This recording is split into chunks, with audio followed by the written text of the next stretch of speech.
bidoya irana o bisimila ka jɛmukan kɛnɛ ka jɛmukan min ni an b'a wele faso jɔ kɛnɛ i n'a fɔ laadala ka ɲɛfɔli k'aw ye faso jɔ kɛnɛ bɛ wele bila maaw ma jamana ye cɛ fara muso ka denmisɛn fara maakɔrɔba kan min b'a to ani olu yɛrɛ bɛ se ka hakili jagabɔ kɛ cogo min na an ka jamana ye ni ba maliba ye a bɛ se ka wuli k'i jɔ a sen fila ka gɛlɛyaw caman sɔrɔlen fɛ a fɛ san caman kɔfɛ o kama ni jɛmukan min ni a bɛ ɲɛnamaya teli ɲɛta jabaranin so sanfɛ dɔgɔkun o dɔgɔkun bi an ka maa welelen ale Dawuda Tigete min ni an bɛ se ka fɔ kunnafonidila don an cakɛɲɔgɔn don an ka duwaɲɛ don bari ale an kɔ nin baara in na o cogo kelen na sɛbɛnnikɛla fɛnɛ don an ye wele bila ale ma bi min b'a to ani ale yɛrɛ ka se ka na masala Mali ka yɛrɛmahɔrɔnya tali a cɛba walima masakɛ fɔlɔfɔlɔ min ni o sigira an ka jamana kunna o de ye Modibo Keyita ye Modibo Keyita a ye cɛsiri jumɛn kɛ wulikajɔ jumɛn bilara a fɛ senw kan an bɛna da don ninnu bɛɛ lajɛlen na ka fisɛfisɛli kɛ baro in an bɛna kɛ tako fila ye nanzaraw b'a fɔ min ma première partie ka taa se deuxième partie ma baro in bɛna kɛ o la nka a bɛɛ lajɛlen bɛna boli fɛn min kan o de ye Modibo Keyita yɛrɛ a ka ɲɛnamaya ka na se fo Mali ka yɛrɛmahɔrɔnya yɛrɛ sɔrɔli ma yɛrɛmahɔrɔnya sɔrɔlen kɔfɛ Modibo Keyita ni ne ma fili ni ne ma ɲina san 8 bɔɲɔngo a y'o de kɛ Mali mara la baara kolo girin jumɛn kɛra a fɛ an bɛ se k'a fɔ Modibo Keyita yɛrɛ dan nana sigi a ka fanga la o y'a sɔrɔ baara minnu tun bolodalen don a fɛ da bɛna don ninnu bɛɛ lajɛlen na ka fisɛfisɛli kɛ nka baro kun fɔlɔ la bi an bɛna an da don fɛn min na o de ye Modibo Keyita yɛrɛ tun ye jɔn ye a bangera min a ka ɲɛnamaya yɛrɛ kɛra cogo jumɛn na ka na se kalanw ma ka na se jamana ɲɛmɔgɔya yɛrɛ ɲinini ma parti politique tɔn min ni a tun bɛ o kuluka kɔnɔna na ni a bɛ f'a ma ko RDA a y'i yɛrɛ sɔrɔ kɔnɔna na cogo jumɛn na da bɛna don nin bɛɛ lajɛlen na ni ka fisɛfisɛli kɛ ka taa se Modibo Keyita yɛrɛ ka fatuli ma mai kalo tile 16 san 1977 fatuli in kɛra cogo di Modibo Keyita a minɛna a tora Bamako yan nɔ de wa walima a bɔra Bamako yan nɔ ka taa n'a ye fo jamana fan wɛrɛ de fɛ wa da bɛna don nin bɛɛ lajɛlen na ni ka fisɛfisɛli kɛ wa an b'a jigiya fɛnɛ k'a fɔ maa caman sigilen don ka ni jɛmukan in kɔnɔ ka foli ni tanuni k'o lase aw kelen-kelenna bɛɛ lajɛlen ma nin waati in na yani an ka taa ɲɛ ka foli lase an ka maa welelen ma Dawuda Tigete salamu alaikum. Alaikum salam. Ayiwa i Tigete. Awa. I nali min kɛra an ka kɛnɛ kan a diyara n ye. Merci. Ka foli lase tele ɲɛta filɛbagaw ma nin waati in na. Bon i y'a fɔ cogo min nin tɛ siɲɛ fɔlɔ ye tele ɲɛta fɛ yan nɔ. Tabarikala. A bɛ siɲɛ damadamanin bɔ k'a da e yɛrɛ ka wulikajɔ kan. Alhamdulillah. Donc o foli n b'o ɲɛsin ma. Tabarikala. Ani i baarakɛɲɔgɔn bɛɛ minnu b'an bolo yan sisan ani hali minnu tɛ yan nɔ ni n'u delila ka baara kɛ ɲɔgɔn fɛ. Tele ɲɛta ɲɛmɔgɔlasow fana n b'u bɛɛ fo k'a da u ye nin teleso min jɔ n'a ka baara fan dɔ ɲɛsilen bɛ jamanadenw ka kunnafoni ma min b'a to u bɛ se k'u yɛrɛ dɔn ka bɔ filiw dɔw la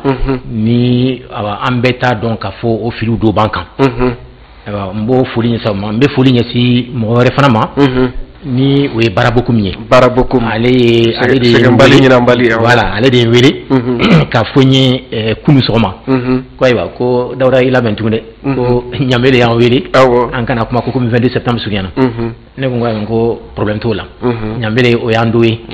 tele ɲɛta o y'an fana ka so ye tabarikala alors donc o de kosɔn n bɛ foli ba bila ka taa ma alhamdulillah n ka foli n b'a kɛrɛnkɛrɛnya ka ɲɛsin an danbama ma ale min y'a to n'an ye nin bidon in ye kana an sigi yan ka kuma mɔgɔ kan mɔgɔ min n'a tun bɛ ko to Ala ta la a bɛ siran Ala ɲɛ a bɛ siran mɔgɔw gasi ɲɛ n'o ye Modibo Keyita ye o tɛmɛnen kɔ n bɛ foli ɲɛsin n yɛrɛ ba ni fa ma ani somɔgɔw bɛɛ minnu bɛ n lamɛnnaw minnu tɛ n lamɛnnaw ni n'u ye kabini n wolola fo ka na n sen bɛ yɔrɔ min bi ni n'u bɛ ɲɔgɔn kan su fara tile kan walasa n ka kɛ mɔgɔ ye min b'a to n bɛ se ka na kuma ni fɛn sugu ninnu kan ka kunnafoni dɔ di min b'a to alors an bɛ se ka an ka jamana in dɛmɛ ka bɔ gɛlɛyaw dɔ la. Tabarikala. Ayiwa i Tegete ka Tegetelakaw ka denbaya bɛɛ lajɛlen fo ka baara nantuma yɛrɛ fo baara min ni sɛgɛnbali ɲinanbali don an bɛ se ka fɔ ten tɔcogo la Modibo Keyita ko kɔnɔna ni fɛnɛ mago bɛ Modibo Keyita ka archive fɛnɛ caman na n'i sera baara fɛnɛ fɛ yen nɔ i b'a caman sɔrɔ an bɛ baara bokum fo ka wale ɲuman dɔn. Ayiwa Dawuda Tegete i n'a fɔ n y'a fɔ cogo min na baro kɔnɔna na e ye kunnafonidila ye o cogo kelen na i ye sɛbɛnnikɛla ye i ye sɛbɛnni caman kɛ Modibo Keyita kan ni maa ko e ka Modibo Keyita fɔ filɛlikɛlaw ye nin waati in na Modibo Keyita ye jɔn ye i bɛ se ka mun sɔrɔ ka fɔ. Ayiwa a ko ma nɔgɔ parce que Modibo Keyita a kɛcogo a n'a kɛɲa o tɛ se ka fɔ ka ban baro kelen walima fila senfɛ mais n bɛ se ka min fɔ a kan ni n ka dɔnniya y'a to ani n ka ɲinini y'a to n sera k'olu sɔrɔ n da bɛ se o de ma o kɔrɔ tɛ k'a fɔ ne bɛna min fɔ a bɛɛ y'o ye dɛ caman bɛ yen i b'a sɔrɔ ne t'o kalama alors n bɛ se ka min fɔ fɔlɔ Modibo Keyita a bangena du dɔ de kɔnɔ a bangena tubabu san u b'a fɔ ma mois de juin tubabu san kalo 6nan o tile 4nan san 1000 ani 900 ni 15 a bangena a fa tun tɔgɔ Hatuma Kamara Hatuma Kamara nka fɔ a ba tun tɔgɔ Hatuma Kamara a fa o tun ye Daba Keyita ye Daba Keyita olu fila bɛɛ somɔgɔmaw de ye Hatuma ni Daba balimamaw de don donc u bɛɛ Keyita ye ayi Hatuma ye Kamara de ye Hatuma Kamara ye Kamara de ye awɔ Daba o ye Keyita ye nka an bɛ se k'a fɔ a bɛɛ ye maninka ye bɛɛ ye balimaw de ye mais o ye balimamaya sɔrɔ min fɛ Daba ye Hatuma ka balimaya sɔrɔ a ba yanfan de fɛ Daba ba tun tɔgɔ de Hata Kamara Hata Kamara o tun ye Daba ba de ye a tun bɛ bɔ dugu dɔ la ko Basaga Bagunu ne yɛrɛ ye Bagunu ka de ye mais Hatuma ba n ka fɔ a fa o tun ye Banjugu Kamara ye donc u ye ɲɔgɔn sɔrɔ o sira de fɛ balimamaw de don donc Modibo Keyita n y'a f'i ye cogo min a wolola tubabu san tile kalo 6nan o kalo 6nan in tile 4nan san 1915 ani 15 a wolola Bamako yan nɔ le 4 juin 1915 a wolola yan nɔ Bamako yan nɔ donc a lamɔna mais a fa tun ye silamɛba de ye donc a denw bɛɛ cɛ fara muso kan n'u hakili commencera ka faamuyali daminɛ a y'u bɛɛ ladon morikalan na Modibo ye kalan daminɛ morikalan de la mais a si selen san 10 ma donc san 1925 a fa y'a ladon tubabuw ka école la 1925 a donna école min na o école nin tɔgɔ école primaire urbaine de Bamako a y'a daminɛ classe min kɔnɔ a classe écoledenw tun ka ca ni mɔgɔ 100 ye l'écoledenw classe kelen kɔnɔ u tun ka ca ni mɔgɔ 100 ye donc a ye san 5 ko o école nin na donc o san 5 dafalen u ye examen dɔ kɛ n'u b'a fɔ ko CP a y'o kɛ a y'o sɔrɔ a kelen k'o sɔrɔ o bɛnna san 1930 san 1930 donc a y'o sɔrɔ yɔrɔ min na u taara bila a taara écoleso dɔ la Bamako yan toujours précisément a donné au école là le 15 septembre 1930 a donné au école là o école école primaire supérieure de Bamako bon o école de tɔgɔ yɛlɛmana ka kɛ Terrasson de Fougères ye Terrasson de Fougères Modibo donné san kelen tɛmɛnen kɔ 1931 u y'a école primaire supérieure de Bamako nin u y'a tɔgɔ yɛlɛma ka kɛ école Terrasson de Fougères o de ye sisan lycée Askia ye Askia Mohamed o so ninnu de tun don donc a ye san 3 kɛ yen fana kalan na bon o san 3 in dafalen u ye ɲɔgɔndan dɔ kɛ Mali Sudan dɔrɔn tɛ dɛ parce que wagati la an ka jamana tun b'a fɔ ma de Sudan dɔrɔn tɛ dɛ mais farafinna tilebiyanfan minnu tun bɛ Faransi ka mara kɔnɔ Afrique de l'Ouest u ye ɲɔgɔndan dɔ kɛ o ɲɔgɔndan in na Sudan yan nɔ Modibo Keyita de ye bɛɛ dan ale de bɛɛ dan mais n'i ye farafinna tilebiyanfan bolofara in ta ale kɛra 5nan de mais o san u ye farajɛw n'u ye mɔgɔ 93 de ta mɔgɔ 93 93 bon o mɔgɔ 93 in na mugan ni kelen tun bɛ bɔ Sudan de donc Sudan de ye bɛɛ dan o san mɔgɔ hakɛ minnu gagnera y'a mɛn jama yɛrɛ fanba bɔra Sudan de o bɛɛ b'a yira k'a fɔ an tun ka jamana ye jamana sugu min ye dɔɔni jamana don voilà maintenant n bɛ segin kɔ dɔɔni a kɛlen ka taga école terration de fuseur na a ye san 3 min kɛ yen nɔ ani dɔw ye kalan kɛ ɲɔgɔn fɛ n bɛ se ka ni i ka yamaruya la n bɛ se ka dɔw tɔgɔ fɔ Bamakokaw la Tijani Keyita tun b'a la bon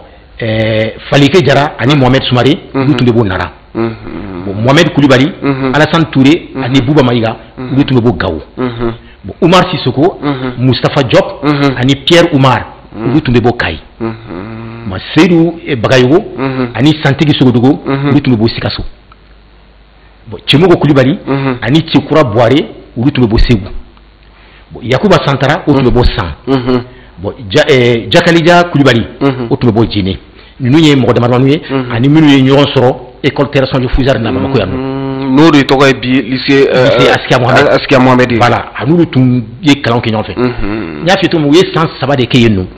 o san 3 in dafalen na u ye ɲɔgɔn dan in kɛ ɲɔgɔn dan in ale de bɛɛ dan Sudan ale de kɛra Gale ale de bɛɛ dan Sudan mais n y'a f'i ye cogo min farafinna tilebiyanfan na a kɛra mɔgɔ 5nan ale kɛra mɔgɔ 5nan ye u y'u bila ka taga écoleso dɔ la Sénégal Dakar kɛrɛfɛ ma Gorée mais o école min tun tɔgɔ de William Pointy mais William Pointy ni école min tɔgɔ dara o William Pointy min na o fana tun ye Sudan jamana de mara gouverneur dɔ de tun don Sudan bon u ye école min tɔgɔ da parce que ale tun ye ɲɛsin kalanko ma kosɛbɛ donc o de kosɔn u ye école min tɔgɔ da la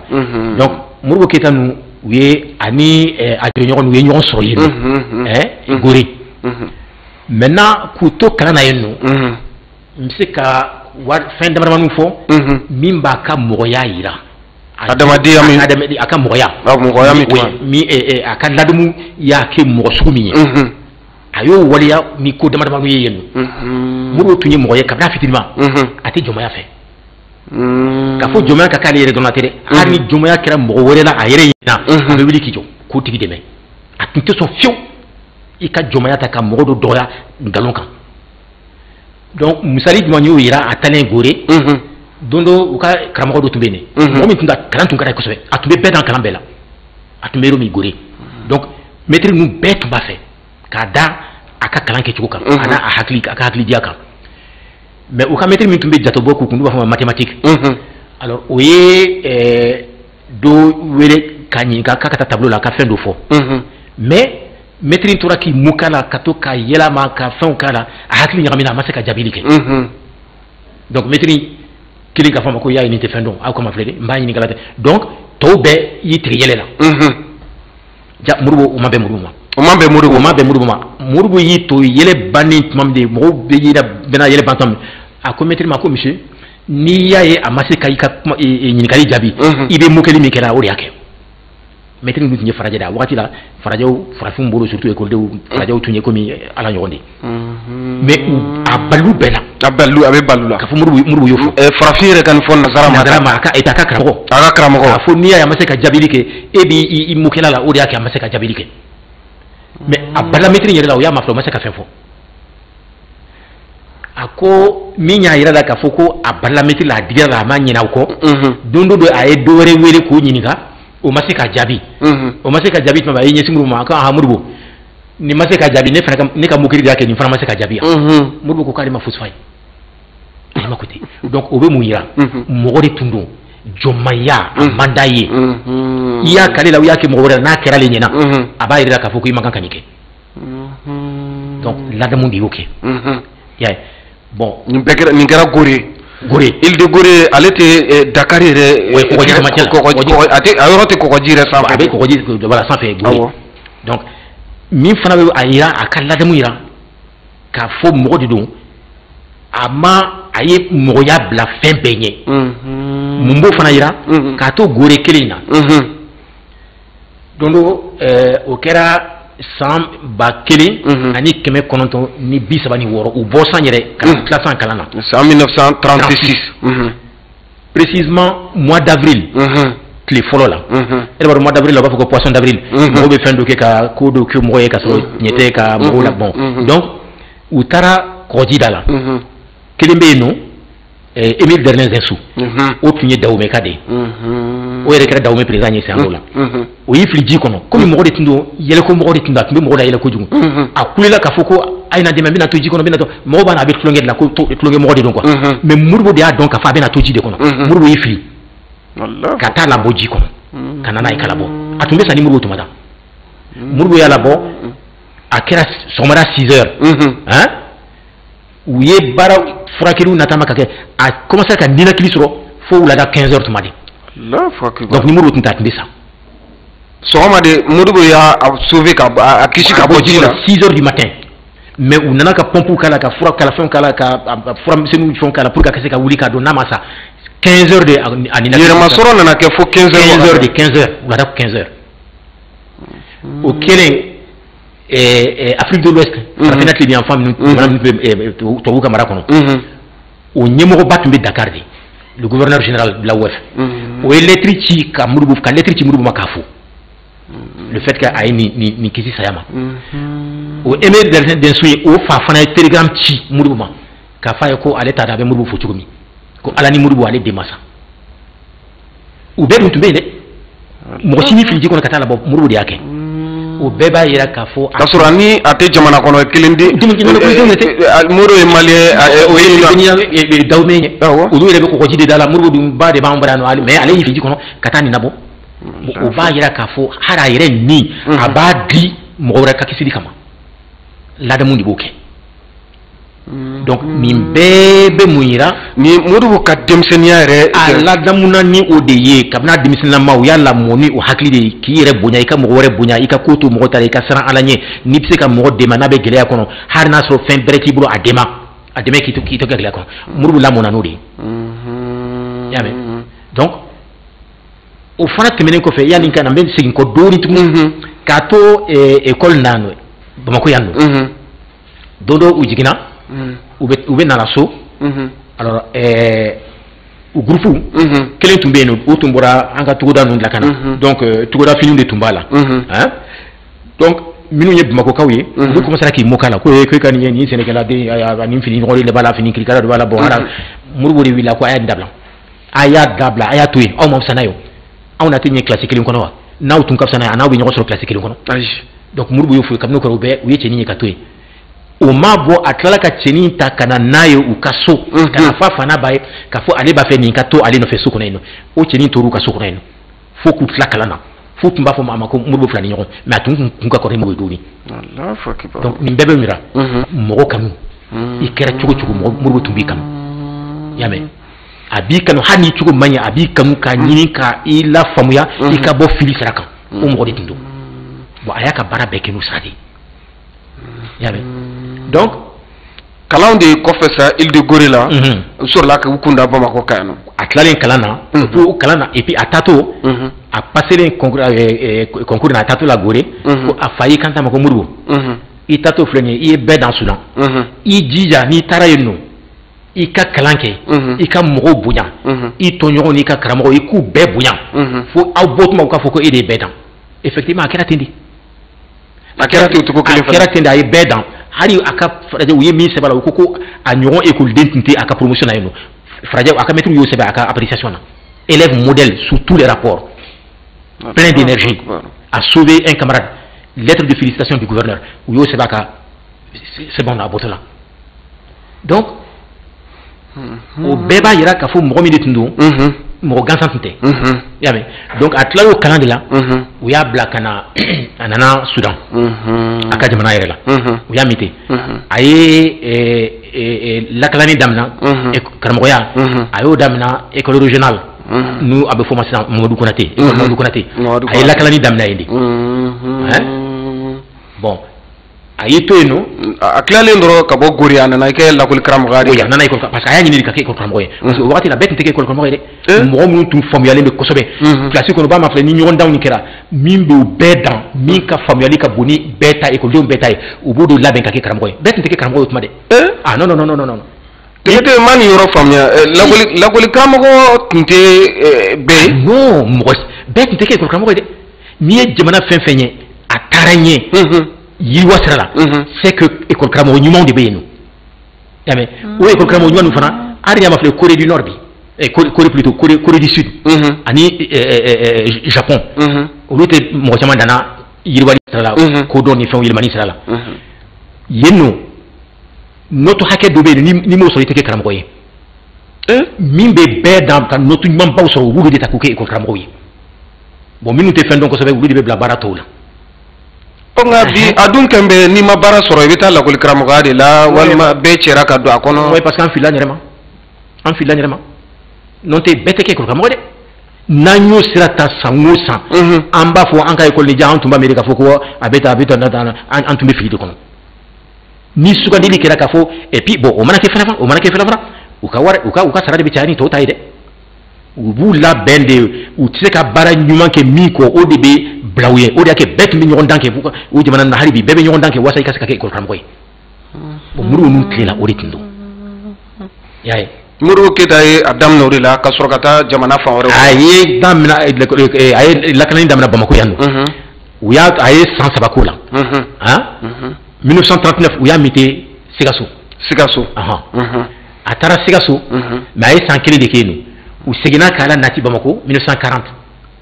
bon après en 42 u y'a la segin tuguni ka taa Sikaso tuguni parce que u tun ye école dɔ dayɛlɛ yen nɔ o école in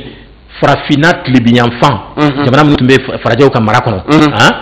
olu ka écoledenw tun bɛ na école karamɔgɔya kalan Sikaso de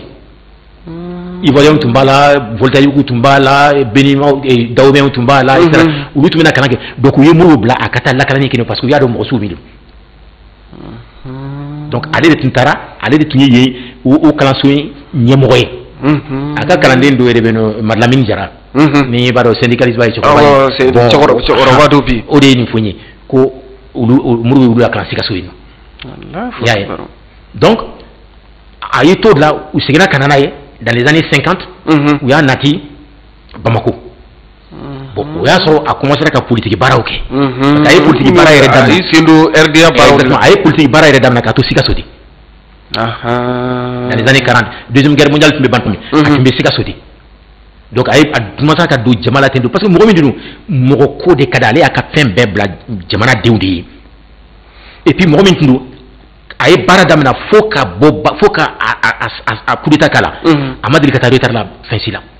heure min bɛ fɔ a bɛ taa o yɛrɛ la a bɛ se yen a bɛ nin bɛɛ la de a bɛ taa don jama mɔgɔw kan ka hakili la yɛrɛbugu kɔ an ka se k'an ka yɛrɛma hɔrɔnya ta an k'an da n yɛrɛ la an k'an jigi da n yɛrɛ kan k'an jigi da Ala kan a bɛ nin bɛɛ kɛ mais sɔgɔmada fɛ heure ma di ka retard a ma deli ka bila retard la sufɛ n'a tilala kalan ni fɛnw na a b'a ka leçon préparé ka fɛn bɛɛ a kan ka taa min la kalan écoledenw kun a bɛ n'a tilala a bɛ bɔ ka taa don jamana denmisɛnninw na k'u fara ɲɔgɔn kan ka théâtre so ninnu dilan u ye pour que k'u sɔn hakili théâtre sira fɛ u ka rôle dɔ jouer min b'u hakili yɛlɛ a tun y'o association dɔ yɛrɛ ko art et travail Bamako yan nɔ ale de ye denmisɛnninw fara ɲɔgɔn kan a b'u dege balontanw na a b'u dege an yɛrɛ ka dɔnw na k'a to Dar Salam a nalen a ye so dɔ jɔ Dar Salam bɔgɔso dɔ jɔ Dar Salam a tun yɛlɛmana o y'a yɛrɛ ka so ye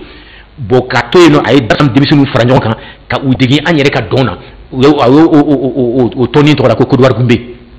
o kɛra en 47 i y'a ye donc nin bɛɛ bɛ mun yira o b'a yira k'a fɔ mɔgɔ min don a m'a yɛrɛ falen foyi la donc a tor'o baara de la comme a donna politique la farajɛw siranna ɲɛ comme a commencera ka mɔgɔw jama commencera ka kuma n'a tɔgɔ ye ka Modibo don a bɛ mɔgɔw fɛ a bɛ hakili la yɛlɛ a b'an na dan yɛrɛ la donc farajɛw siranna ɲɛ u y'a mite Tombouctou Kabara précisément en 1950 bon a taalen o sen de fɛ ani Mamani Alassane Adara ye ɲɔgɔn dɔn donc o b'a sɔrɔ parti sigira sen kan an ka jamana kɔnɔ bon donc farajɛw tun bɛ parti dɔw fɛ ka tɛmɛ dɔw kan u tun tɛ RDA kɔni fɛ parce que RDA tun b'a ɲina u ka taa ka bɔ an bara an kan ka yɛrɛma hɔrɔnya ta donc o siranya de kosɔn u y'a mise Tombouctou Kabara k'a to yen de ani Mamani Alassane ye ɲɔgɔn dɔn u ye baara kɛ ɲɔgɔn fɛ fo k'a to RDA tun bɛ parti bɛɛ kɔfɛ mais san 1 filanan kɔnɔ dɔrɔn RDA ye parti bɛɛ san sɔrɔ ka tɛmɛ tɔw bɛɛ kan donc u sirann'o la tugun k'a lasegin ka na Bamako donc o bɛ mun yira o de sen fɛ a mi t'o de la fo ka Bamako mairia sɔrɔ a ye Bamako mairia sɔrɔ effectivement en 56 en 1956 ɲɔgɔndanba min kɛra ale de ye bɛɛ dan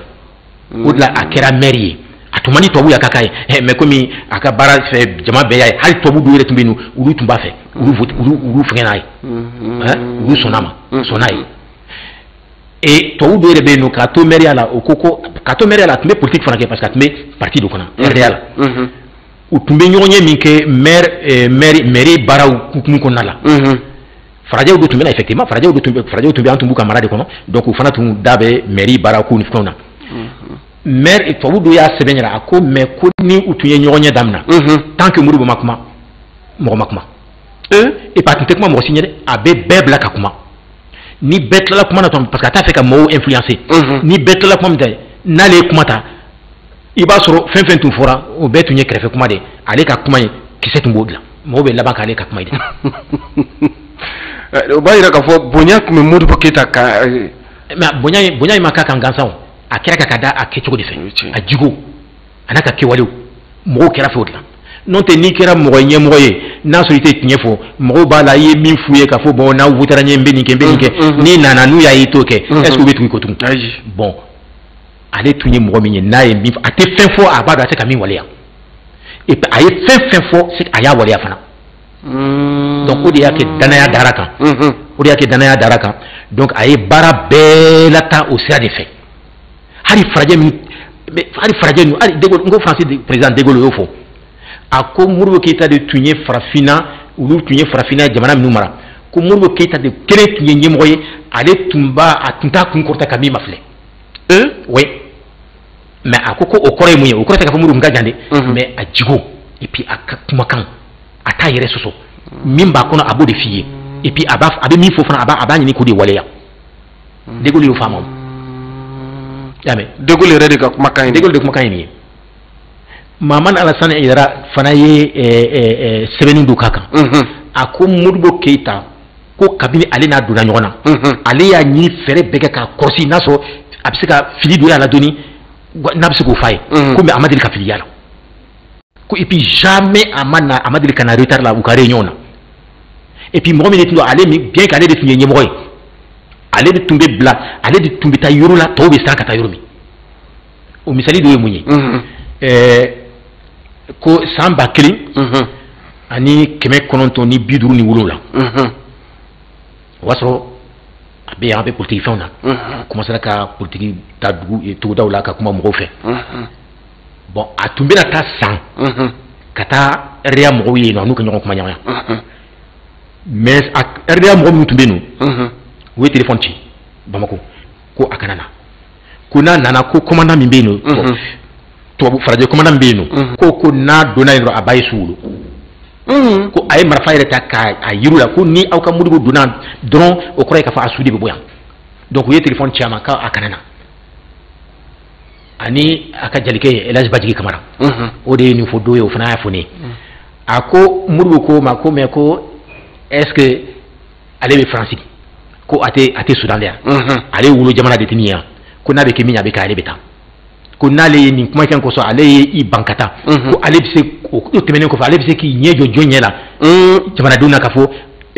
ale siranna saya ɲɛ ka taa ko sa ka fisa malo ye donc a taara a ko k'u selen u bɛna don dugu kɔnɔ a ka parti mɔgɔw bɔrɔla ka na dugu donda la ka kunbɛn ko a ka kɛ ale a kana don ko commandant fɛ yen nɔ a nana u bɛ ɲɔgɔn ɲɛ la yɔrɔ min jama ko bɛ ka bɔli ka kunbɛn yɔrɔ min dunufɔ ni fɛnw na ko commandant sigilen bɛ k'a ko n'a donna dɔrɔn a ye pistolet bɔ k'a yiru la ko n'a donna dɔrɔn a b'a ye sugolo a ko k'ale bɛ taa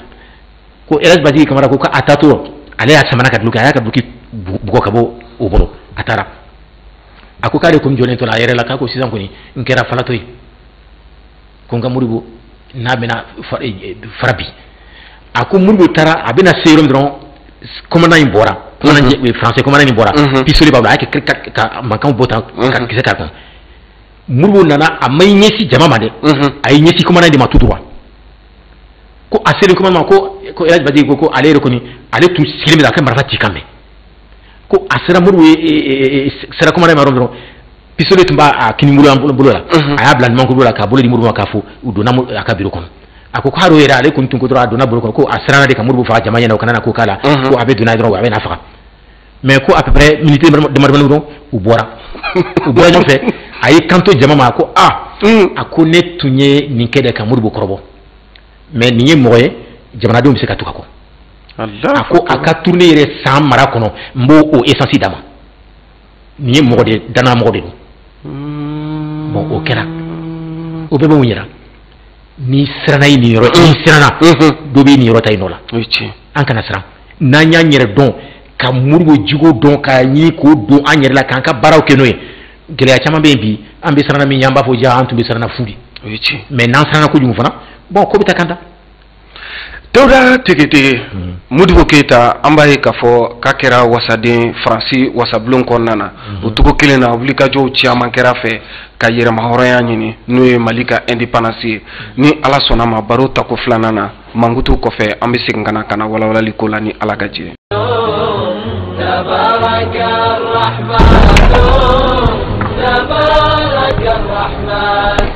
Tata an se ma tila e t'a dɔn ka miiri tali la an kan ka taa kɔɲɔkɛyɔrɔ la. Ne m'a fɛ ko n bɛ taa ni ɲama ko ni jeune dabilen ka taa kɛ bolomafara n bɛ tila cogo di. E bɛ k'i yɛrɛ sɛgɛn nin bɛɛ la. Mun na. O ma e ma bɔ baramuso mɔgɔw ka jus kura kalama. Baramuso mɔgɔw wa. Baramuso mɔgɔw u ye jus kura bɔ. A dabilenninw bɛ yen ɲamaku tomi mangoro o n'a ɲɔgɔnna caman. I bɛ se k'a sɔrɔ u ka bitiki bɛɛ la. N'o yɛrɛ ka suma i bɛ danaya sugu mɔgɔw wele o bɛna d'i ma fo so kɔnɔ. N daga wele o kuma e kun bɛ fɔ ne ye kuma sigilen ferekelen min ka minɛnw tɛ ban yan. B'u wele sisan u bɛ na. U wele joona. Allo danaya sugu mɔgɔw don wa. Minfɛn den kanubagaw bamuso ka jinatigɛ bara yiden gɛrɛgɛrɛ k'a sɔrɔ produit chimique foyi t'a la u sɔngɔ dumanba k'a sɔrɔ k'a sukaro bɛrɛbɛn aw ka kɛnɛya kama baramuso ka jinatigɛ. A y'a banna koyi ne labɛn san ka taga. I teliya an ka taa.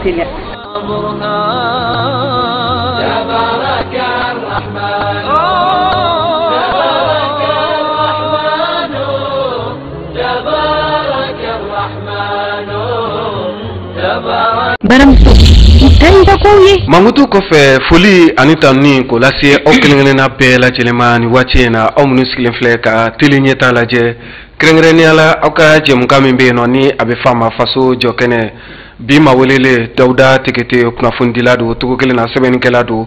ani ale bɛ ka masala bi Modibo Keita de kan Modibo Keita min ni ale yɛrɛ kɛra Mali yɛrɛ jamana ɲɛmɔgɔ fɔlɔ ye Baba Modibo Keita a ka ɲɛmaya walima a ka denmisɛnninya kɛra cogo jumɛn na da nana don olu la fo kana se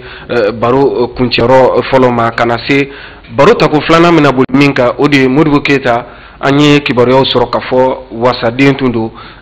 Faransi yɛrɛ wasabulon kɔnɔna na Modibo Keita sera ka don Faransi wasabulon kɔnɔna na cogo jumɛn na ka taa se Mali yɛrɛ ka yɛrɛmahɔrɔnya a wulikajɔ walima a cɛsiriw bilara sen kan Modibo Keita ninnu fɛ cogo jumɛn ka taa se fo a ka fanga yɛrɛ sɔrɔli ma ka taa se fo a ka fatuli ma ni Ala sɔnna ma o bɛna kɛ an ka baro kun filanan ye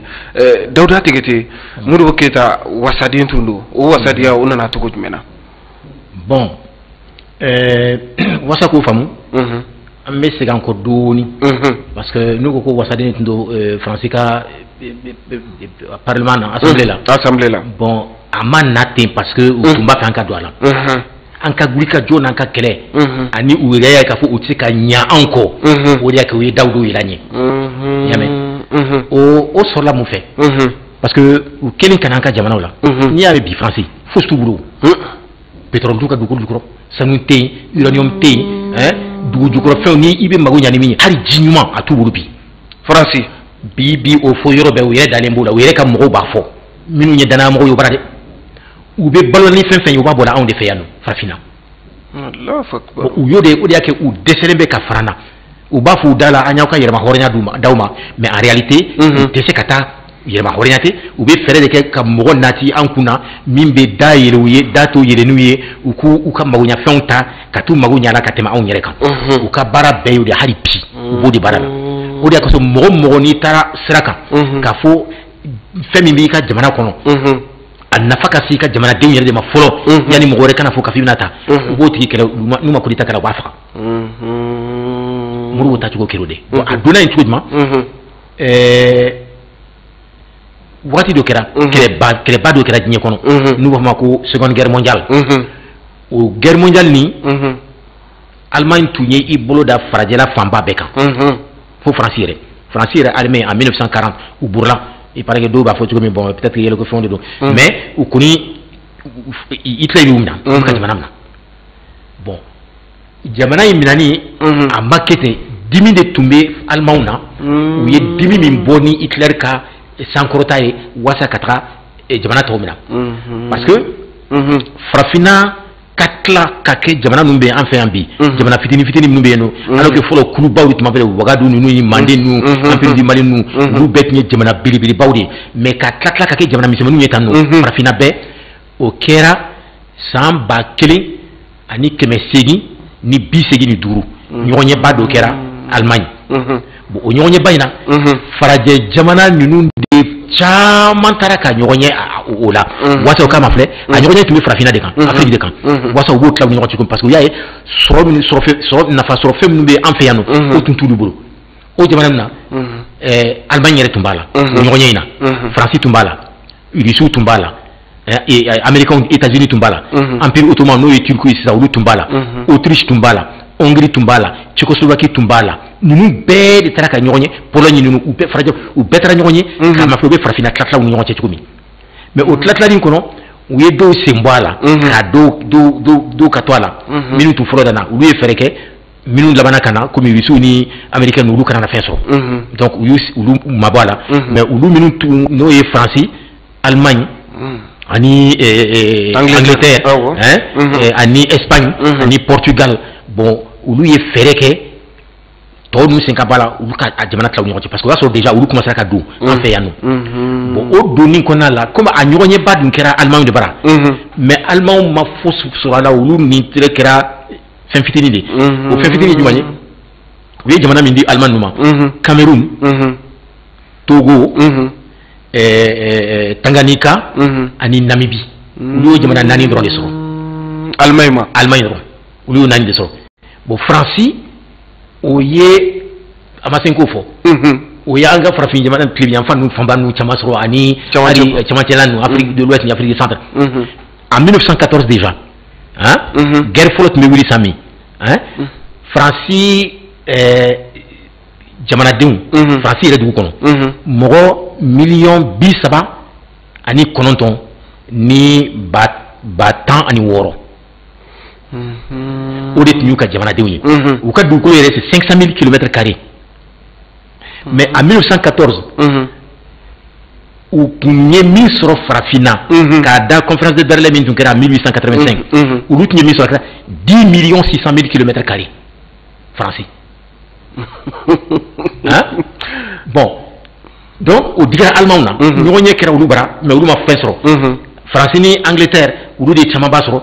Portugal ni Espagne olu yɛrɛ fɛn sɔrɔ ka tɛmɛ ale kan donc ale fana ma kuma u y'u labɛn u t'a dɔn u bɛna kɛ cogo min parce que fanga tun t'u la kosɛbɛ u y'u labɛn san yirigaw ka Hitler de ye ka wari caman don kɔrɔ k'a dɛmɛ a ka kɛlɛkɛfɛnw caman dilan ka fanga sɔrɔ o tuma u nana k'u ka revanche ɲini bon u mɔgɔw tɛ min fɔ guerre fɔlɔ min kɛra première guerre mondiale la a kun tun tɛ fɛn wɛrɛ guerre fila ninnu bɛɛ kun ye de ka farafina mara parce que fɛn min b'anw ka dugukolo kɔrɔ o tun tɛ tɔw ninnu bolo kɛlɛ bɛ kɛ ka kɛ farafina ye kɔsɔn a fɔ ka sɛgɛn u b'a dogana de u t'a fɔ mais kɛlɛ ninnu guerre fila ninnu kɛlɛ bɛɛ tun ye de k'u bɛɛ b'a fɛ k'i bolo da farafina kan parce que ni min tun ye farafina sɔrɔ i ye diɲɛ sɔrɔ donc o de kosɔn première guerre mondiale na yanni Hitler ka na comme il y a fait en 1914 Francis dron il avait 10 600 000 km² en Afrique. Francis dron et l'Allemagne n'avait presque rien, il n'avait que le Cameroun, le Togo, la Namibie et le Tanganyika. Donc au Digou là maintenant pour que ou casse ka fin sur mi ka chanoué première guerre mondiale nena mo be mi fo ka foko adam na nu madame adam na on de fo ya adam na on de fait quel est kuntu nyambe comme Allemagne tumbe Cameroun précisément en août 1941 où yo ka kelebolo wili comme ru tumbe Cameroun Francis tumbe fin Congo Brazzaville ni Francis tumbe nous donc où alors il va rouler frontière be Cameroun ni Congo tchè donc où là kana bi Francis kan Congo bon o y'a sɔrɔ Belgique fana bɛ Congo 2 in na Congo Léopoldville donc olu fana y'a ye k'a fɔ n'u ma fɛɛrɛ kɛ ka Faransi dɛmɛ ni Allemagne ye san sɔrɔ Faransi kan o bɛ na olu fana ka yɔrɔ boso la Congo 2 in bon o y'a sɔrɔ Cameroun fana sanfɛla fan fɛ anglais bɛ yen nɔ Nigeria donc olu bɛɛ siranna k'a fɔ n'u ye Allemagne bila n'a ye sira ka Faransi gɛn ka bɔ yen fɛ a bɛ nin ɲɛsin olu fana ma donc Belgique ani Angleterre olu farala Faransi kan ka Allemagne kɛlɛ. kɛlɛ daminɛna en août 1914 bon au kɛlɛ frontière min bɛ Congo ni Cameroun cɛ u b'a fɔ ma la région du Sanga donc u ye Cameroun gagné plutôt allemand gagné ka bɔ yen nɔ août 1914 qu'a continué et c'est en juillet 1916 que u ye allemand gagné ka bɔ Allemagne ou Cameroun u ye Yaoundé minɛ en août 1916 bon o bɛɛ dimi tun bɛ allemand na Cameroun tun bɛ olu de bolo donc finalement u tun bɛ a fɛ u ma min sɔrɔ sigikafɔ la u tun b'a fɛ k'o sɔrɔ ni kɛlɛ ye u ma se a bɛɛ tilal'u la finalement bon a tilal'u la o de kosɔn deuxième guerre mondiale u y'u labɛn tugun u y'u labɛn pour que ka na parce que u y'a ye k'a fɔ n'u ma farajɛla bɛɛ minɛ fɔlɔ n'u k'u bɛna farajɛla kɛlɛ farafinna u tɛna se donc u ye farajɛla bɛɛ minɛ u tun commencera ka na farafinna nka a tiɲɛn'u bolo de donc u tun donna déjà Afrique du Nord là bon donc maintenant o de b'a yira k'a fɔ u bɛ yɔrɔ min bi mara cogo min b'u bara n'u m'a bila ou bien n'anw de ma sira dɔ ta k'a fɔ an ka fara ɲɔgɔn kan an ka yɛlɛma hɔrɔnya sinsin ni diɲɛ ye an tɛ se ka tila u la kelen kelenya tilanen tan nɔ Modibo tun y'o de ye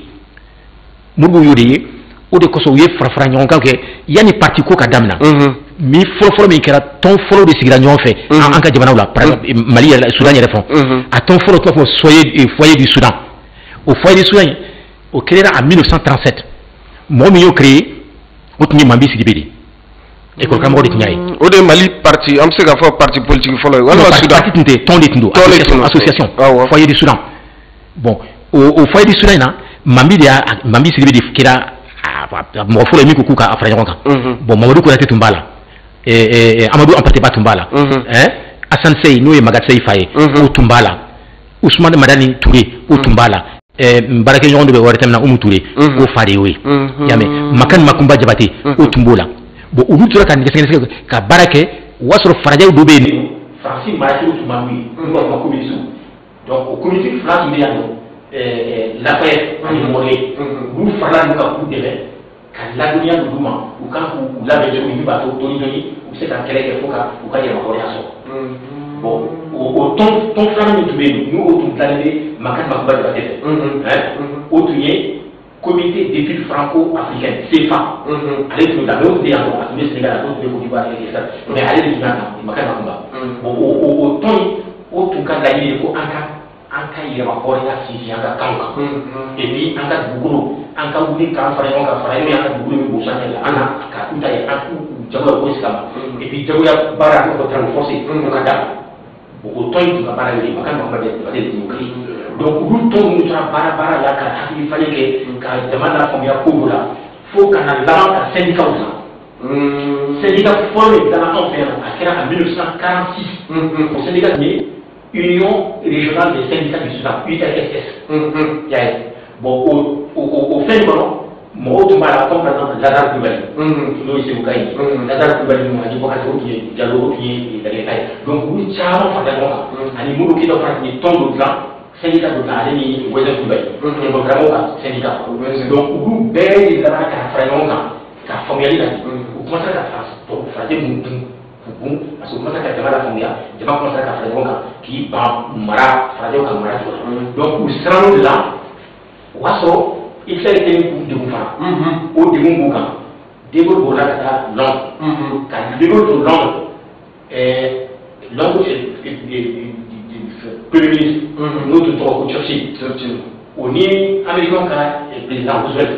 u ye ɲɔgɔn sɔrɔ bateau dɔ kan kɔgɔji la Atlantique Bachar u ye ɲɔgɔn ye ko bɔ diɲɛ bɛ taara cogo min na n'an m'a fɔ ka fara ɲɔgɔn kan ka Hitler wele a bɛ diɲɛ bɛɛ mara an tɛna fɛn sɔrɔ tuguni donc ko d'accord o kɛra août 41 maintenant o kɛlen o ko sisan an ka taa ɲɔgɔn sɔrɔ an b'o fana an ka ɲɔgɔn sɔrɔ Londres septembre 41 mais an ka ci bila jamana tɔw Israël jamana ninnu na n'u ka mɔgɔw bɔra ka bɔ n'u ka ɲɛmɔgɔw bɔra ka bɔ an k'u dɔw wele u ka fara kan an b'an fanga kɛ kelen ye ka Hitler kɛlɛ donc u ye ɲɔgɔn sɔrɔ septembre 41 Londres o sen fɛ olu fila Amérique ni Grande-Bretagne Rusiw nana fara o kan Tchécoslovaquie fara o kan Pays-Bas fara o kan Belgique fara o kan Pologne fara o kan donc pratiquement Hitler ni jamana ninnu na olu bɛɛ b'o bɛ taa ɲɔgɔn sɔrɔ o b'a sɔrɔ De Gaulle wele de ka taa yen ka taa yen i kɛlɛ donc mais De Gaulle a ɲɔgɔn ye na a ma sɔn ka taa mais a y'a ka mɔgɔw bila ka taa a ka mɔgɔw tun bɛ ɲɔgɔn ye donc o ɲɔgɔn ye ko sisan an b'a fɔ ka fara ɲɔgɔn kan ka Hitler kɛlɛ mais mon banque fait un an où il fallait jamana boka il a créé pas or là c'est pas donc pour les Kenyans dégoût dans d'autres dégoût comme au Yaki ou quand t'as pas fini en bas au délai quand il fait bien mais après au centre de jamana boka aïe aïe au le bonala oui département qui est Normandie il suit des forces de la Normandie après américain oui tout ça là France a libération dans la département de Normandie maintenant au Kenya au fin de aussi ça mais les Kenyans nous avons l'offre de Gouli ani de Babé nous avons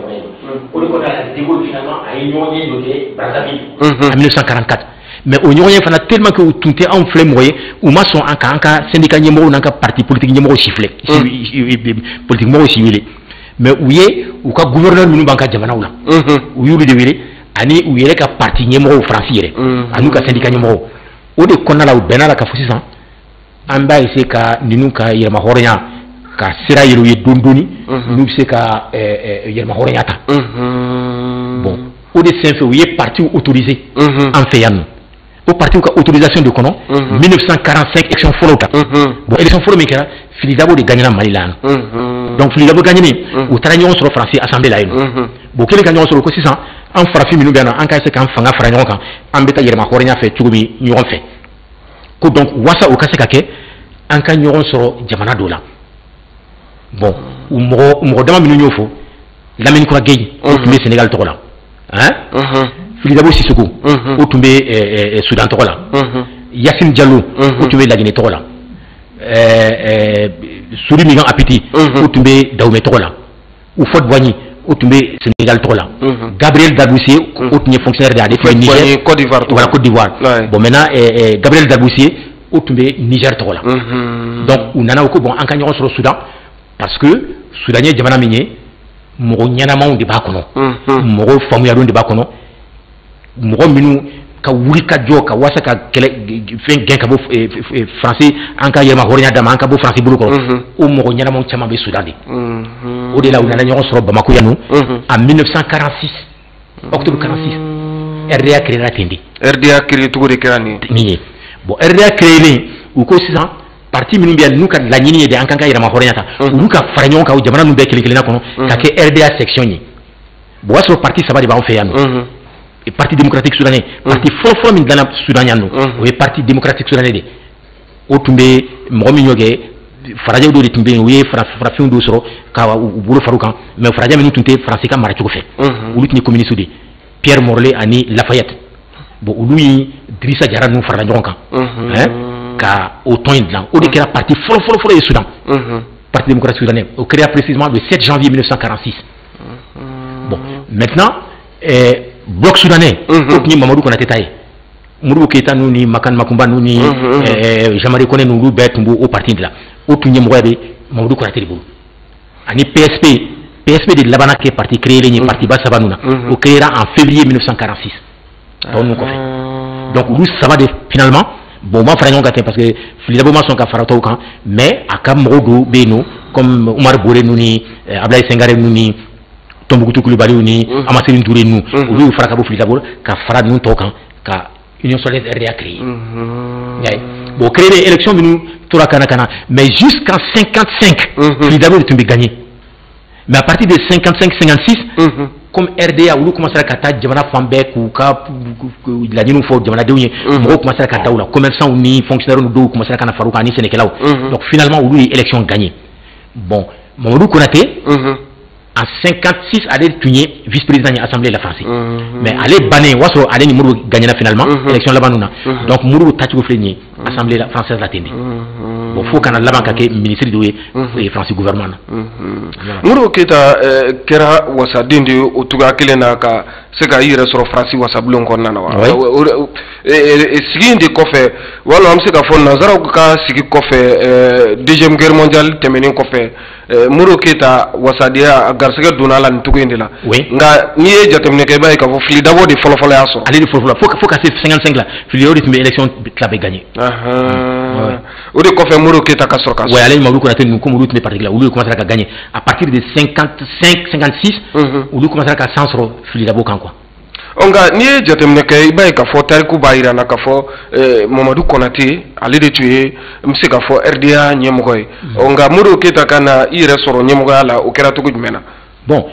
Modibo Keyita ma ɲɛmɔgɔya ɲini dɛ ni mɔgɔw y'o fɔ mɔgɔw b'o bon mɔgɔw bɛ se ka fɛn fɔ ten nɔ mais ne kɔni ka sɛgɛsɛgɛli kɔnɔ e ma ye hari Mamadu Konate bannen le 11 mai 56 Modibo Keyita ma sɔn jamais o k'a fɔ ma président de l'Union sɔrɔdasienne RDA président in tun bɛ Mamadu Konate de bolo mais ale tora n'a ka secrétaire général du parti de parce que ale de tun ye Mamadu Konate ka dankan ye mais secrétaire général o de tun don secrétaire général de l'Union sɔrɔdasienne il n'a jamais été président de l'Union sɔrɔdasienne a ma sɔn a ko o bonya min taara ka di Mamadu Konate ma ale t'a fɛ ka se o bonya ma hali Mamadu Konate salen kɔfɛ a ko a su n'a ka bonya ka to Mamadu Konate nana fatu le 11 mai 1956 mais o la Modibo Keyita tun ye a ka fɛn ye o kɔnɔna mɔgɔw votera ye k'a fɔ ka kɛ secrétaire général ye parti mɔgɔw donc a tora n'o de ye fo ka coup d'état k'a la 68 a ma sɔn u k'a fɔ a ma ko président du parti a ma sɔn jamais a ko Mamadu Konate ni bonya min dira Mamadu Konate ma hali a su kɔfɛ mɔgɔw kana fɔ i b'o bonya in ta ka ba kan onga indépendance nana ɲini o kɔfɛ tentɔ alhamdulillah ni ala sɔnna ma an ka baro deuxième partie la an bɛ don la nka Modibo Keyita ka ɲɛnamaya la a ye furu kɛ wa denw sɔrɔla fɛ wa Modibo Keyita ka ɲɛnamaya la oui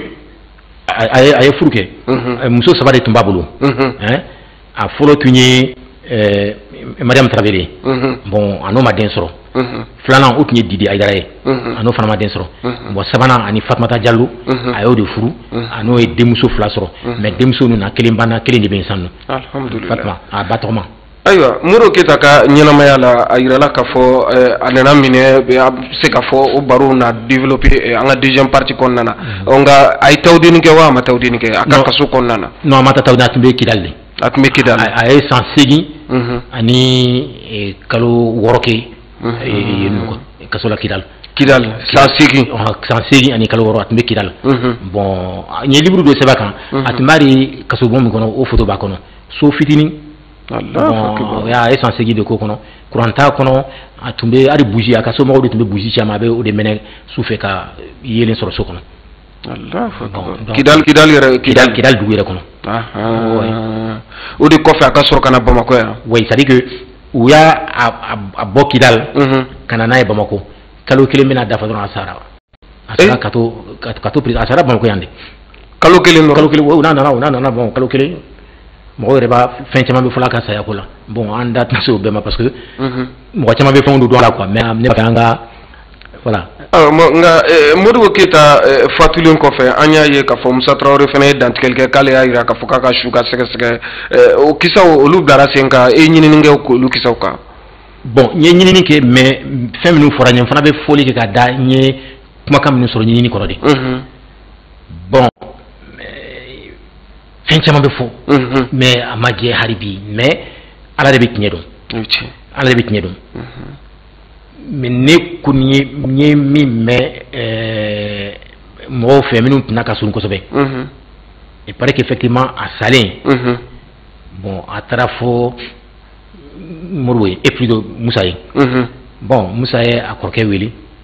Male k'a fɔ a ye nin de kɛra u tun t'a kalama fɔlɔ a n'a ka somɔgɔw tun t'a kalama ko nin de kɛra ko mais n'a sɔrɔ u b'a fɛ ka autopsie kɛ k'a opérer k'a dɔn min y'a faga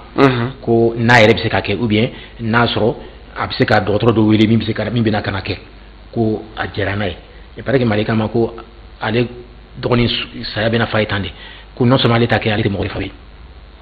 a y'o fɔ dɔrɔn k'i kɔdi n ye min mɛn dɛ a y'o fɔ k'i kɔdi a taara bon a ko ni ka saya ko jɛlen tɛ a ka saya tora kunpanna ku caman bɛ fɔ a kisa kan ko jɛlen tɛ parce que mɔgɔ minnu labanna k'a ye bon n y'olu ka kumakanw sɔrɔ yan'a ka sa bon olu kɔni tun ko u y'a ye don min kɔni parce que je crois que a tun fɔra ko u bɛna bila o kumaw tun bɛ sen na ko a bɛna bila bon donc hali a tun ye ciw dɔw fɔ dɔw ye k'a fɔ u ka a bɛ taa yɔrɔ min k'o labɛn quoi a faso la bon olu ko ko o kɔni olu y'o ye a tile sabanan de a nana fo i ka sara alors que olu n'a kuma na fosi tun t'a la o y'o kɔni kumakanw sɔrɔ minnu labanna k'a ni ɲɔgɔn ye mais u ko quand même ko a tun fasara kojugu kibaruyaw bɔra ka bi k'a fɔ Modibo Keyita tuma min na a bɛ kaso la yanni saya ka s'a ma a ye sɛbɛnni caman kɛ a sɛbɛnni ninnu ɲɛ dar'u kan wa? Bon u ma ye mais ne kɔni ye a ka sɛbɛnni min sɔrɔ o y'a sɔrɔ a bɛ Kidali de ka to Kidali a tun bɛ lettre minnu ci a somɔgɔw ma yan nɔ k'a fɔ a bɛ marabolo min kɔnɔ o lettre bɛɛ bɛ n ka livre in kɔnɔ a yɛrɛ bolo nɔ dɛ ne m'a fɔ n kun fɛ dɛ m'a fɔ ni mɔgɔ fana y'a fɔ n ye ka fɔ n y'a sɛbɛnni a yɛrɛ bolo nɔ a ye min sɛbɛn k'a bila a yɛrɛ ka sɛbɛnni a ye lettre min ci a somɔgɔw ma n y'olu lettre dɔw sɔrɔ lettre 12 olu bɛɛ bɛ n ka livre in kɔnɔ mais a ye fɛn fɔ n b'a fɛ a don fɔlɔ n kelen ka lettre ninnu ye n y'u kalan don min kasira i ye ɲɛji bɔ ɲɛji bɔra parce que a tun bɛ lahalaya min na mɔgɔ min ye nin bɛɛ kɛ jamana ye ka tila k'a ye k'a fɔ ale de bɛ nin minɛ cogo la a tɛ se ka fɔ ka bɔ n bɛ se ka dɔɔni f'i la par exemple lettre dɔ bɛ yen nɔ a y'o ci a muso filanan de ma Didi Ayidara o tun ye lettre dɔ ci a ma k'a f'a ye ko u ka foro mangoro ko a bɛ komi bana tun kuma ka mangoro sun don min na bon a y'a f'a ye ko cɛ dɔ bɛ quartier min filɛ Laginɛ taasira in na Jikɔrɔni ko o bɛ mangoro dɔn kosɛbɛ ko a k'a essayer ka s'o ma komi ale yɛrɛ kɔni bɛ yɔrɔ min sisan nɔ a y'o lettre sɛbɛn précisément je crois en 1971 a ko k'ale bɛ yɔrɔ min kabini ale minɛna mangoro a t'a dɔn mangoro yɛrɛ timiya ye min ye tugun mangoro tɛ lemuruba tɛ namasa tɛ a ko a ma kabini ale minɛna a ma nin siya ɲala kuma tɛ k'a fɔ k'a dun a ko don dɔ de u y'a ta a bɛ avion kɔnɔ u jɔka k'u tun y'a labɔ Kidali kana peut-être u y'a ye k'a fɔ fɛn dɔ bana tun b'a la u bɛna fɛ ka na a furakɛ ko k'a to avion kɔnɔ a ye mangoro caman ye mangoro mɔlenbaw ye avion kɔnɔ avion min tun y'a ta Kidali k'u bɛna n'a furakɛ bon ko a y'o ye ko a nɛgɛba y'ale minɛ komi a ka hɔrɔnya kosɔn a y'i yɛrɛ minɛ a ma sɔn k'u deli a ko bon ko a bɛ yɔrɔ min a ka siso kɔnɔ ko a sigiɲɔgɔn ye limɔgɔw basaw ntoriw bon ko ani olu de bɛ ɲɔgɔn kan ko n'a ye ko ɲinɛw dɔ bɛ yen nɔ olu bɛ to ka na ka yɛlɛ kogo la ko n'ale donna ka baro la a mana tɛgɛrɛ min fɔ k'u b'i woloki ka bin ko f'ale bɛ yɛlɛ f'a ɲɛji bɛ bɔ président mɔgɔ min ye nin bɛɛ kɛ jamanadenw ye k'a fɔ o ka laban tan an tɛ siran ala ɲɛ dɔɔni donc nin misali caman dɔ fana bɛ a y'o ci a fɛn ma a denmuso a kɔrɔmuso a dɔgɔmuso den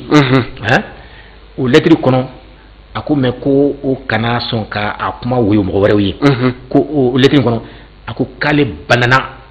ko a tɛ se ka hali wuli k'i jɔ ka sali ko bon u y'o de dɔn komi a tun banana a tɛ se ka hali wuli ka sali u nana u ye pikiri 15 k'a la k'o de y'a to a ye fanga sɔrɔ dɔɔni sisan a bɛ se ka wuli ka jɔ k'i sali pikiri 15 intraveineuse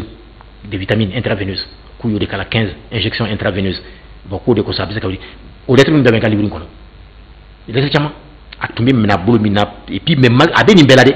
mais a jigi ma tigɛ a ka danaya jamana in na jamana ka ɲɛta ani farafinna ka ɲɛta lettre bɛɛ kɔnɔ lettre min kɔnɔ a b'a fɔ tuma bɛɛ pourtant a bɛ nin gɛlɛyaba in kɔnɔ et puis a tun b'a lettre ci a ka mɔgɔw ma k'u hakiliw lasigi ko basi t'ale la u k'u ka ɲɔgɔn minɛ u ka na fɛn caman jigisigi kumaw de ani mɔgɔ ɲɔgɔn minɛ a tun b'o de fɔ lettre min kɔnɔ a bɛ kaso la a bɛ nin gɛlɛyaba in na nka ayisa a ye ɲɔgɔn minɛ malidenw a b'o fɔ tuma bɛɛ fo ka taa saya s'a ma fo ka taa saya ma o lettre min bɛ a bɛ n ka livre kɔnɔ a yɛrɛ bolonɔ de m'a inventé a bolonɔ a sɛbɛnnen bon ayiwa Dawuda Tegete nin bɛ dansigi kɛ an ka baro kun fɔlɔ in na an b'a fɔ min yɛrɛ ma ko première partie nka ni Ala sɔnna ma dɔgɔkun wɛrɛ an na walawalali kɛ Modibo Keyita wulikajɔ walima cɛsiri jumɛn bilar'u sen kan min kɛra sababu ye Mali ka yɛrɛma hɔrɔnya yɛrɛ a bɛ se ka ta cogo min na ani Senegal bolo dira ɲɔgɔn ma nka hali y'a sɔrɔ a jɛ kɔni ma bɔ tɛnɛn na ni ka kari sɔrɔ o kisaw kɛra cogoya jumɛn na ka taa se Modibo Keyita yɛrɛ a ye baara kolo girin minnu kɛ anw ka jamana kɔnɔna na Dawuda Tegete a yɛrɛ fɛla ye bi Mali kisaw ye mun ye ni Ala sɔnna ma ninnu bɛɛ lajɛlen bɛna kɛ dɔgɔkun wɛrɛ baro ye an b'a fɔ min yɛrɛ ma ko deuxième partie nin bɛ dansigi kɛ aw ka bi baro la n'o ye faso jɔ kɛnɛ première partie min bolila Modibo Keyita ka baro sigi kan walima Modibo Keyita ka ɲɛnamaya kan nka ni Ala sɔnna ma deuxième partie ni Ala sɔnna ma dɔgɔkun wɛrɛ a bɛna jɛ k'o fana filɛ Ala ka diɲɛ waati wɛrɛ yira an na k'a ɲini Ala fɛ basigi ani kolo suma Ala k'o sabati an ka jamana kɔnɔ.